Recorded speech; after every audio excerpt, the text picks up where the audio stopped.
ben pendant que les dignitaires, les gens bien montrables et respectables sont tous réunis à Glasgow, en Écosse, pour parler des catastrophes environnementales qui frappent la planète depuis trop longtemps, ben, il se passe des choses concrètes sur le terrain. À dire devant une assemblée qu'on va combattre la déforestation, c'est une chose. Mais de prendre vraiment le pouls de ce que c'est la déforestation, c'est autre chose. On sait que le phénomène de la déforestation, c'est dramatique pour la biodiversité. On est en train, ne serait-ce que l'Amazonie, on a déjà rasé 15 à 20 % de l'Amazonie ces dernières décennies. C'est une catastrophe. Ça a toutes sortes d'impacts, évidemment, sur la vie sauvage, sur les populations humaines, ne serait-ce que les Amérindiens qui sont là. Ça a des impacts dévastateurs sur leur mode de vie, ça fait disparaître les animaux, puis ça a des impacts aussi sur les changements climatiques. Mais on dirait que c'est toujours plus facile de parler de ce qui se passe bien loin, l'Amazonie, puis les forêts tropicales. Ici, au Québec, c'est vraiment pas mieux. Puis là, pendant que je vous parle, j'ai une odeur super forte de bois coupé. Il y a des milliers d'arbres partout sur le terrain de la scierie ici. Cette scierie-là rase la forêt boréale depuis des décennies. Évidemment, c'est complexe, toutes ces questions-là. Ça fait travailler du monde, puis bon. Mais il reste qu'on rase à vitesse grand V la forêt. Puis là, tout le dépôt à bois que vous voyez ici, c'est comme ça depuis des décennies. À chaque jour, il y a des camions qui partent puis ils font franchir des distances importantes en forêt boréale pour aller raser la forêt boréale. Ici, on fait du bois d'œuvre. Plus loin, avec Homo, on a aussi, on avait, parce que là, maintenant, elle est fermée, mais on avait une papetière qui faisait du papier journal avec la forêt. Moi, c'est sûr qu'à un moment donné, il va falloir slacker un peu sur le rasage des forêts. Là, à Glasgow, ils se sont entendus pour combattre ce phénomène-là. Mais déjà, l'encre n'était même pas sèche sur le papier que l'Indonésie déjà se braquait. L'Indonésie, qui est un grand pays avec des grandes forêts tropicales, puis les forêts sont coupées là-bas pour donner place à toutes sortes de cultures. Ici, évidemment, dans le nord du Nord, on ne fait pas de culture. On rase les forêts pour construire des maisons qui permettent d'accentuer et d'accroître le phénomène de l'étalement urbain, entre autres choses.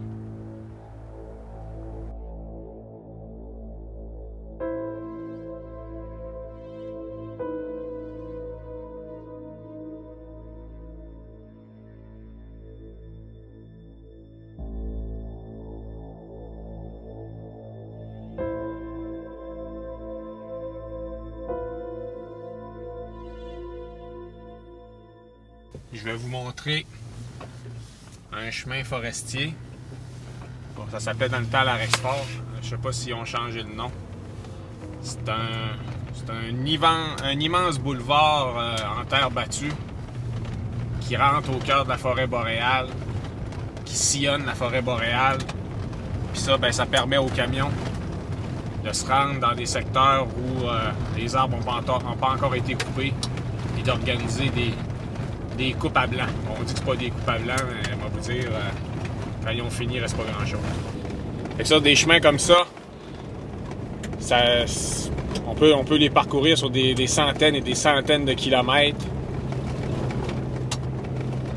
Puis ça s'en va. T'sais, ils n'ont pas fait ces chemins-là, puis ils n'entretiennent pas ces chemins-là pour les beaux yeux des amants du plein air, là. Que ce soit les chasseurs, les pêcheurs ou les randonneurs, les photographes. Non. Tout ça, c'est entretenu pour que des camions circulent et qu'ils aillent chercher les arbres dont les usines ont besoin pour fonctionner.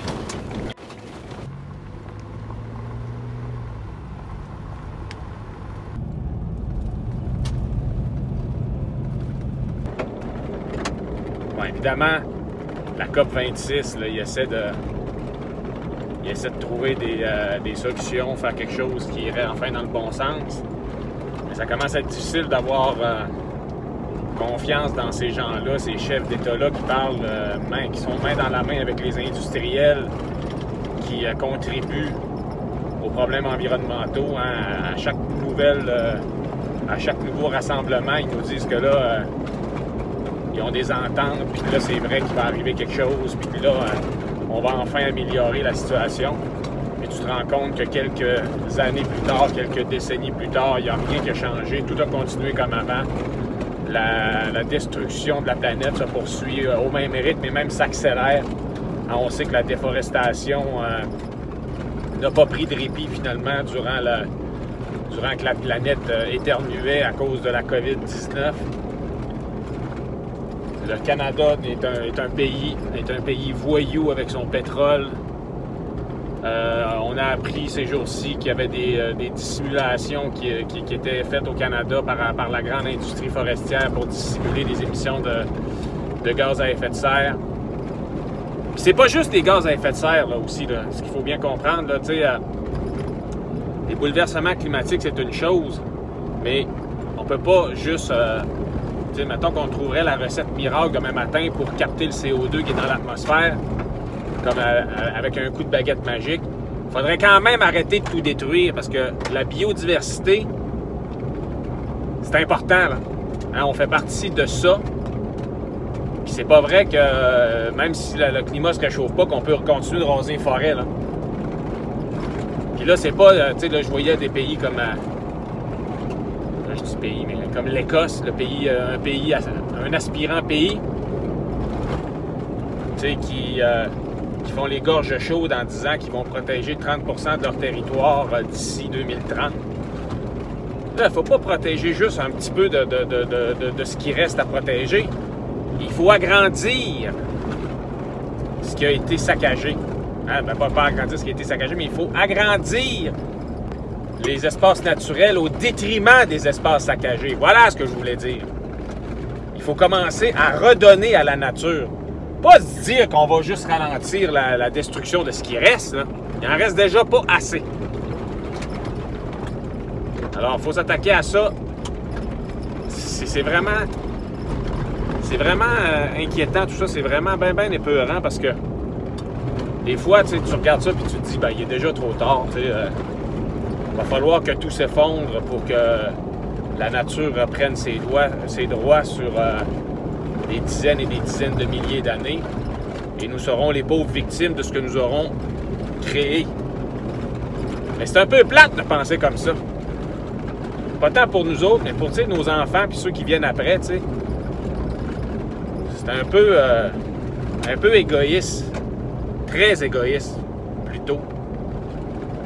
Que de s'en laver les mains et de passer au suivant. Là, il faut que ça soit fait maintenant. Est-ce que j'ai confiance dans la COP26? Pas tant. Est-ce que j'ai confiance dans le Canada? Encore moins.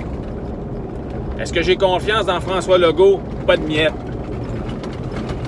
Il va falloir les talonner, se braquer, les dénoncer, faire une surveillance citoyenne de tous les instants, financer les groupes écologistes qui sont vraiment libres de leurs agissements puis n'ont pas les mains liées avec des subventions qui viennent des gouvernements. Est-ce qu'on va y arriver? Je sais pas. Est-ce qu'il faut essayer? Oui. Alors voilà pourquoi aujourd'hui, je vous montre sur mon petit coin de pays, sur mon simple petit coin de pays. Voilà pourquoi je trouvais important de vous montrer ce que la nature subit depuis bien trop longtemps. Puis pendant ce temps-là, ben, notre gouvernement, il a investi des millions, puis des millions, puis des millions. Pour faire quoi? Pour refaire la route du Nord. Ça, c'est le fédéral qui a donné de l'argent, 183 millions. Tantôt, c'était le provincial. Hein, ça va coûter je ne sais pas combien, mais ils sont en train de refaire toute la route 389, ce qui permet aux forestières d'aller chercher encore plus confortablement notre forêt boréale. Là, on est fiers d'annoncer tout ça, ces travaux-là. Un projet pharaonique.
ainsi qu'on investit des millions, des centaines de millions, voire des milliards, parce que cette affaire-là, c'est pas cette année que ça va se terminer. Hein, ils ont commencé l'an dernier, je crois. Ils refont toute la route. Toute la 389, ils la refont toute. C'est censé être dans le contexte du plan Nord, cette affaire-là. Hein, pour aller chercher les ressources naturelles de la Côte-Nord, les gouvernements sont prêts à construire des routes pour les industriels, pour les forestières, pour les minières.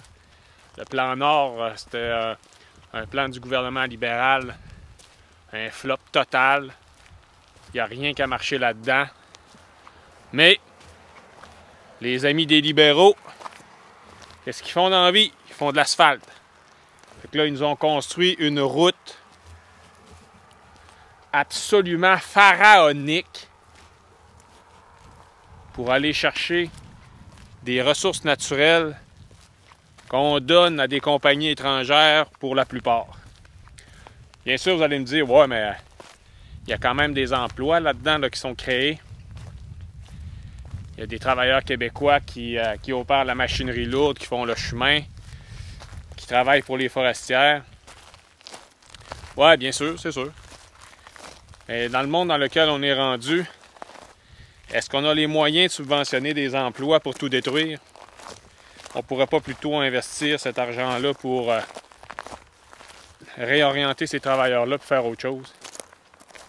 Bon, je n'ai pas la recette miracle. C'est pas moi qui ai la réponse à ça. Moi, je pose des questions. Il y a une chose dont je suis sûr, par contre, c'est que pendant qu'on refait la 389 pour les travailleurs de l'Hydro-Québec, puis pour des gens qui s'en vont au Labrador, puis des compagnies forestières, puis minières, puis tout ça, ben nous, les Nord-Côtiers, on est encore enclavés. On n'a toujours pas de pont. On est toujours pogné avec un traversier à Tadoussac, Baie-Sainte-Catherine. On peut attendre là des heures avant de traverser. Mais des bipèdes ordinaires, c'est pas payant. Fait qu'on n'a pas de pont, mais on reconstruit une route à coût de centaines de millions jusqu'au Labrador. Ça, par exemple, pour les compagnies, ça, c'est important. Puis on s'en fout, hein, si à Tadoussac, le Beluga, lui, il se fait passer les bateaux aller-retour sur la tête, hein, espèce menacée. Puis on y fait une pollution sonore épouvantable, alors qu'on sait que la pollution sonore affecte grandement cette espèce-là, particulièrement dans la relation entre les mers et les veaux. Hein, ils se perdent à cause du bruit, à cause de la cacophonie ambiante qu'on provoque à Tadoussac avec ces maudits bateaux-là, ces maudits traversiers-là. On pourrait nous construire un pont au lieu de reconstruire cette espèce de chemin-là pour aller vider nos ressources naturelles puis les donner aux plus offrants. Mais bon, moi je suis juste un chialeux sur le bout d'une roche. C'est pas à moi de décider tout ça.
Quand on n'est pas en train de raser les forêts, dans mon coin de pays de la Côte-Nord, ben, qu'est-ce qu'on fait?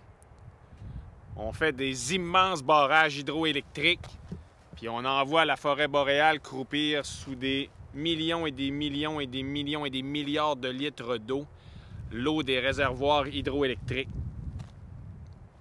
Hein, durant la COP 26, le premier ministre du Québec, François Legault, le gouvernement du Québec était tout fier de s'acheter une publicité dans un journal écossais pour vanter les mérites de l'hydroélectricité, une énergie supposément verte.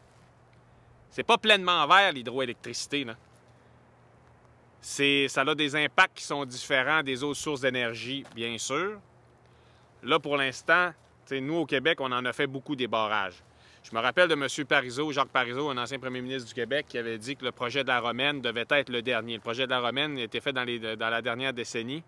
C'est une rivière de la Côte-Nord, en Mingani. On a inondé des superficies astronomiques de forêt. Hydro-Québec nous dit que il n'y a pas de problème.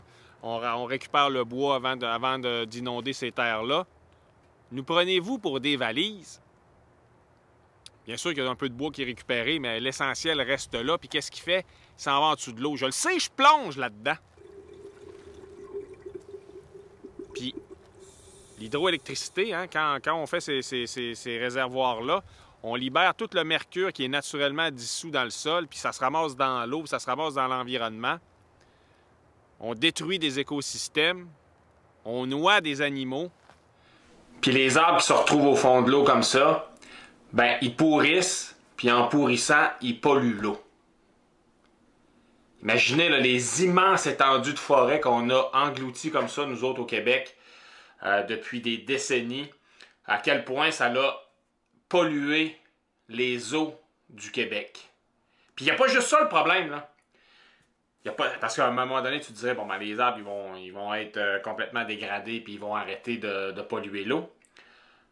Le problème aussi qu'il y a avec les barrages, avec les réservoirs hydroélectriques, c'est que ce sont d'immenses émetteurs de gaz à effet de serre.